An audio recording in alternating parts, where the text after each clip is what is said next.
Hello बच्चों, आज के इस वीडियो में हम करने वाले एनडीए के मैट्रिक्स एंड डिटर्मिनेंट के कंप्लीट फॉर्मूले और कॉन्सेप्ट को रिवीजन। तो हमारा कॉन्सेप्ट नंबर 1 क्या बच्चों, जैसे हमें k इंटू ए का डिटर्मिनेंट निकालना, तो ये हो जाएगा k की पावर n इंटू में डिटर्मिनेंट ऑफ a। यहाँ पे n क्या है, ऑर्डर ऑफ मैट्रिक्स। अगर ऑर्डर ऑफ मैट्रिक्स 3/3 होगा तो n की वैल्यू क्या हो जाएगी 3। अगर मैट्रिक्स 2/2 का होगा तो n की वैल्यू क्या हो जाएगी 2 हो जाएगी। a इंटू बी का डिटर्मिनेंट क्या होगा, a का डिटर्मिनेंट अलग इंटू बी का डिटर्मिनेंट अलग। a इनवर्स का जो डिटर्मिनेंट होता है बच्चों वो होता है 1 में a का डिटर्मिनेंट, और a ट्रांसपोज का जो डिटर्मिनेंट होता है वो a के डिटर्मिनेंट के इक्वल ही होता है। और a की पावर m का जो डिटर्मिनेंट होता है बच्चों, तो a का डिटर्मिनेंट लेकर करके उस पर आप पावर लगा सकते हैं। एडजॉइंट ऑफ a का डिटर्मिनेंट होता है डिटर्मिनेंट ऑफ a की पावर n-1। अगेन n क्या है, ऑर्डर ऑफ मैट्रिक्स। 3/3 होगा तो 3, 2/2 होगा तो n की वैल्यू 2। एडजॉइंट ऑफ a का डिटर्मिनेंट क्या होगा, डिटर्मिनेंट ऑफ a की पावर n-1 का स्क्वायर। ये है कॉन्सेप्ट नंबर 1, ये आपको अच्छे से याद रखना होगा। नेक्स्ट कॉन्सेप्ट है बच्चों, अगर A एक सिंगुलर मैट्रिक्स होगा तो बच्चों उसका डिटर्मिनेंट क्या होगा, 0। अगर A इज ऑर्थोगोनल मैट्रिक्स, अगर A एक ऑर्थोगोनल मैट्रिक्स होगा तो उसका जो डिटर्मिनेंट होगा बच्चों वो +-1। ऐसे डायरेक्ट क्वेश्चन बन जाएंगे, आपको बहुत अच्छे से क्वेश्चन सब बनते हैं एकदम कॉन्सेप्ट से। और अगर इसको इस फॉर्म में लिखे तो ऑर्थोगोनल मैट्रिक्स एक और तरीके से पहचाना जाएगा, A इंटू ए ट्रांसपोज अगर आइडेंटिटी मैट्रिक्स के इक्वल आ जाए तो आप A को क्या बोलोगे, ऑर्थोगोनल मैट्रिक्स। आइडेंटिटी मैट्रिक्स मतलब 1 0 0 1, या फिर अगर 3/3 के लिए है तो 1 0 0 0 1 0 0 0 1, ये होता है आइडेंटिटी मैट्रिक्स। और हार्मिटियन मैट्रिक्स अगर होगा तो A का जो ट्रांसपोज होगा वो कॉन्जुगेट ऑफ मैट्रिक्स A के इक्वल होगा। और स्क्यू हार्मिटियन मैट्रिक्स में क्या होगा, जो डायगोनल के एलिमेंट्स होंगे या तो प्योरली इमेजिनरी होगा, आयोटा वाला होगा, या फिर सभी का सभी एलिमेंट क्या होगा, 0 होगा, उसे बोलेंगे स्क्यू हार्मिटियन मैट्रिक्स। नेक्स्ट कॉन्सेप्ट देखिए बच्चों, A into adjoint of A को आप लिख सकते हो एडजॉइंट ऑफ A इंटू में मैट्रिक्स A, या फिर determinant of matrix A into में I लिख सकते हो। एडजॉइंट ऑफ A किसके इक्वल होता है बच्चों, डिटर्मिनेंट ऑफ A की पावर n-2 इंटू में matrix A। Adjoint of A का ट्रांसपोज आप ऐसे लिख सकते हो, एडजॉइंट ऑफ A का whole transpose. Adjoint of A into B लिख सकते हो, एडजॉइंट ऑफ B इंटू में एडजॉइंट ऑफ A लिख सकते हो।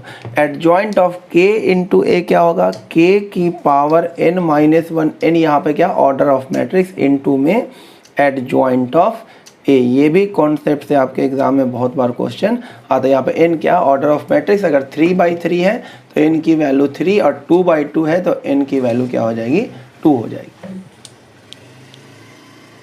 अब नेक्स्ट है बच्चों हमारे पास कुछ प्रॉपर्टी इनवर्स की। A ट्रांसपोज का इनवर्स क्या होगा, इसे हम लिख सकते हैं A इनवर्स लेकर के उसका हम ट्रांसपोज ले लें। एडजॉइंट ऑफ A का इनवर्स क्या होगा, पहले एडजॉइंट ऑफ A निकाल ले, फिर उसका होल का क्या ले ले, इनवर्स ले ले। A इंटू बी का इनवर्स होगा B इनवर्स इंटू में A इनवर्स। A इनवर्स का फिर से इनवर्स लेंगे तो A ही आ जाएगा। A into A inverse, A inverse into A किसके इक्वल होता है, आइडेंटिटी मैट्रिक्स। और K इंटू A का होल इनवर्स होता है 1 में K इंटू में A इनवर्स, ये इसके इक्वल होता है। नेक्स्ट कॉन्सेप्ट देखिए बच्चों, A ट्रांसपोज का फिर से ट्रांसपोज लेंगे तो A ही आ जाएगा। A प्लस B का ट्रांसपोज क्या हो जाएगा, A transpose plus B transpose, minus में A transpose minus B transpose, into में B ट्रांसपोज इंटू में A ट्रांसपोज, उल्टा हो जाता है। और K इंटू A का K अपनी जगह पे रहेगा और A का क्या आ जाएगा, ट्रांसपोज आ जाएगा। नेक्स्ट है बच्चों कि कब दो मैट्रिक्स मल्टीप्लिकेशन होगा। दो मैट्रिक्स के मल्टीपल का कंडीशन क्या है, पहले वाले का कॉलम और दूसरे वाले का रो क्या होना चाहिए, सेम, अदरवाइज मल्टीप्लाई नहीं होगा। अगर पहले वाले का कॉलम और दूसरे मैट्रिक्स का रो सेम होगा तो मल्टीप्लाई होगा, और उसके बाद जो मल्टीपल करके रिजल्टेंट मैट्रिक्स आएगा उसका ऑर्डर क्या हो जाएगा, m/p हो जाएगा, m/p। जैसे ये दो मैट्रिक्स है, क्या मल्टीप्लिकेशन होगा? हाँ बिल्कुल होगा। इसका कॉलम और इसका रो क्या है? सेम। और इसको मल्टीप्लाई करके जो ए बी एक मैट्रिक्स आएगा उसका रिजल्टेंट मैट्रिक्स का ऑर्डर क्या हो जाएगा? 2/1 हो जाएगा। क्या इन दोनों का मल्टीपल पॉसिबल है? इसका कॉलम 3 है, इसका रो 2 है, तो ये मल्टीप्लिकेशन पॉसिबल नहीं है। मल्टीप्लिकेशन के लिए पहले वाले का कॉलम दूसरे वाले के रो के क्या होगा? सेम होगा। और जो रिजल्टेंट मैट्रिक्स होगा उसका ऑर्डर होगा m/p। नेक्स्ट कॉन्सेप्ट देखिए बच्चों, डायगोनल मैट्रिक्स। डायगोनल मैट्रिक्स ऐसा मैट्रिक्स होता है जिसका डायगोनल का एलिमेंट क्या होता है? नॉन जीरो, बाकी सब एलिमेंट क्या होता है? जीरो होता है। डायगोनल के एलिमेंट बस क्या होते हैं? नॉन जीरो, बाकी सब जीरो। स्केलर मैट्रिक्स में क्या होता है? एक तरह का डायगोनल मैट्रिक्स है, बट इसका जो डायगोनल होगा वो सेम होगा। अगर यहाँ 2 है तो यहाँ भी 2 होगा और यहाँ भी क्या होगा? 2 होगा। यानी डायगोनल का एलिमेंट नॉन जीरो भी होगा और सेम होगा। और आइडेंटिटी मैट्रिक्स में क्या होगा? डायगोनल के एलिमेंट क्या होंगे? 1 1 1 होगा।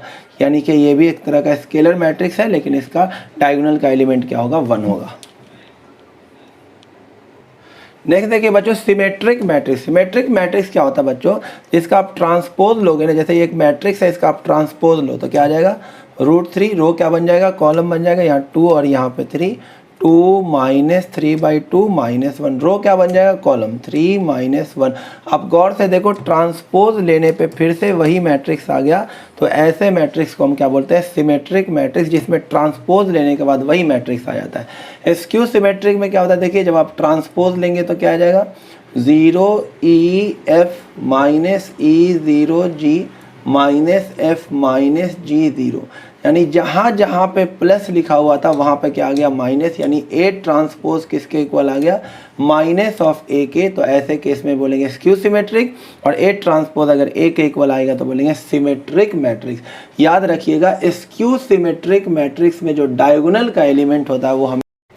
अब बच्चों नेक्स्ट कॉन्सेप्ट देखो, काफ़ी important. In solution of linear equation, जब ऐसा क्वेश्चन है, 3 इक्वेशन दे रखा होगा और आपको सॉल्यूशन वाला क्वेश्चन आएगा, तो इसमें ए क्या होता है? ये कोफिशिएंट, तब 2 - 3 2 1 -3 1 2 - 3 2, ये ए मैट्रिक्स होता है और ये बी मैट्रिक्स होता था। ऐसे केस में सबसे पहले आप डिटर्मिनेंट निकालना। अगर ए का डिटर्मिनेंट 0 के इक्वल नहीं है तो सॉल्यूशन क्या होगा? यूनिक, यानी एक सॉल्यूशन होगा।